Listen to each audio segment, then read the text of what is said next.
Hi there, my lovelies, this is Jana here. Welcome to my kitchen. So today, a treat for you guys because it's been such a long time that we don't make a cheese.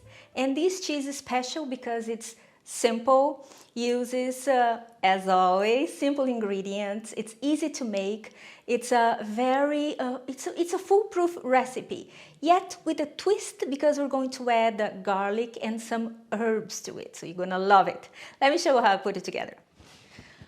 Hi, it's me speaking from the future. I forgot to let you know that this cheese, it melts. It melts and it stretches and it's amazing and delicious. So don't forget, it melts, okay?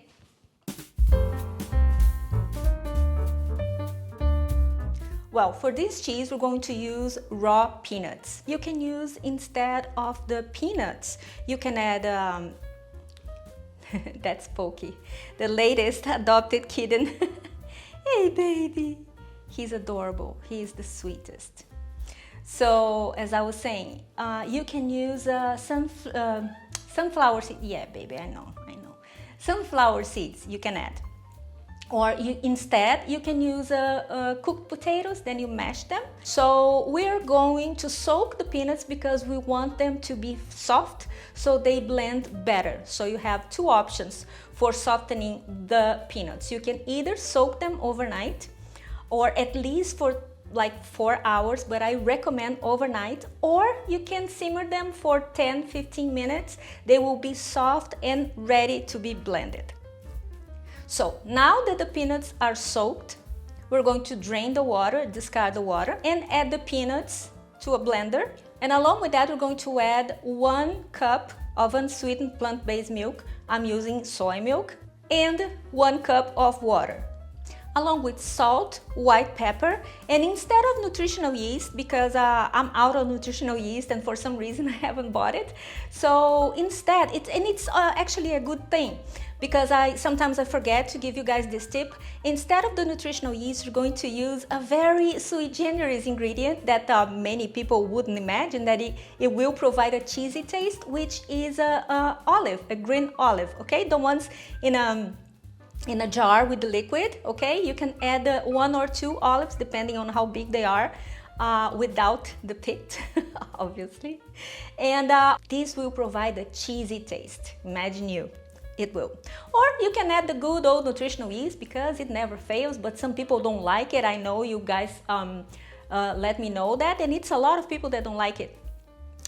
Worry not, my child, you can use the olive or the pickle. And in addition to that, white peppercorn that we have added instead of the black pepper, it's extremely aromatic, and it has this, the smell resembles a little bit of dairy, so you can add that. But go easy because the white pepper is a little bit stronger than the black pepper, okay? And now you're going to blend it into submission. It's supposed to be silky, but this is a rustic cheese. It's a Provenzal kind of cheese. So it's a little bit on the, not feta, but how can I say, the goat cheese. You know, it's a little bit grainy, so don't need to go crazy. You blend it well, but you will see the texture of it. Right, so now that everything is blended through, we're going to add all of this to a medium-sized pot and on a medium-low heat. But first, we're going to add the sour starch. We're going to use sour starch because sour starch is cassava starch, but it's fermented. So it has these cheesy taste. It's very tangy, so we're gonna use that. And instead, if you don't have the sour starch, you can add a tapioca starch or a potato starch.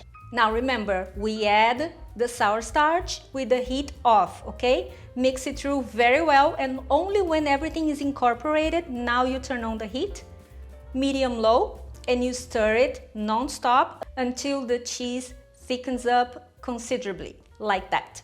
All right, so now we're going to make the Provenzal kind of sauce, okay? So we're going to take a fresh parsley, chop it very finely. We're going to add olive oil and crushed garlic. Mix well and reserve. Now we're going to use the Provenzal mixture to grease the mold.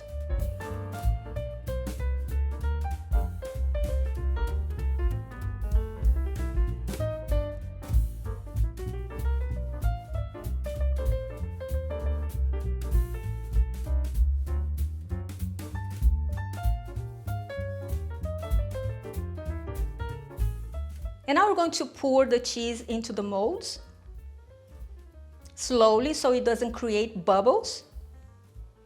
Flatten the surface, cover, and put it in the fridge for at least 8 hours. Now, listen, this cheese, you can, okay, I'll take it back, okay? For at least 4 hours. If you want it soft, with a cream cheese texture, more than fine, you can do that, definitely.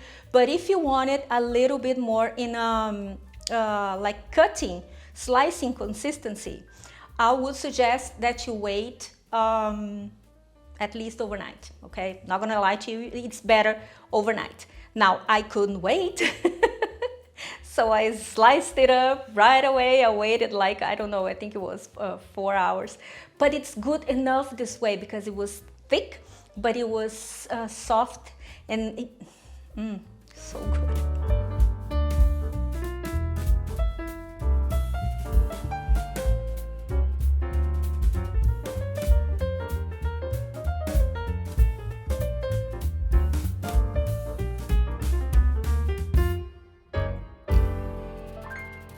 Ta-da! Look what I have here.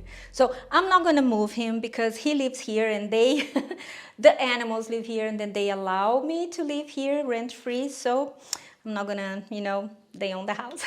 I'm gonna do it here, right? And you know what? I won't even use a cracker or bread or anything. I'm salivating already because this is so good.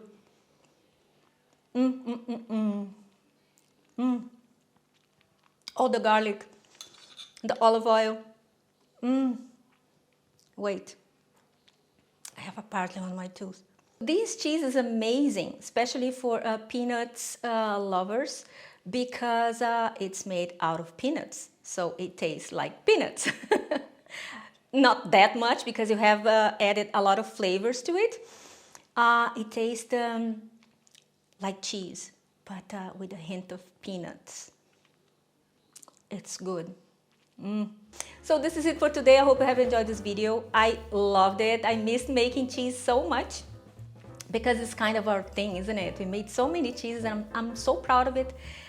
So many people loved it, including myself, because hello, it's an excuse for me to make them. So what's not to like, okay? So give this video a thumbs up. Subscribe to my channel if you haven't done so already. I don't know why, because it's free. Do it. And share this video. Follow me on my social media, and I will see you next time. Have a wonderful week. Bye bye.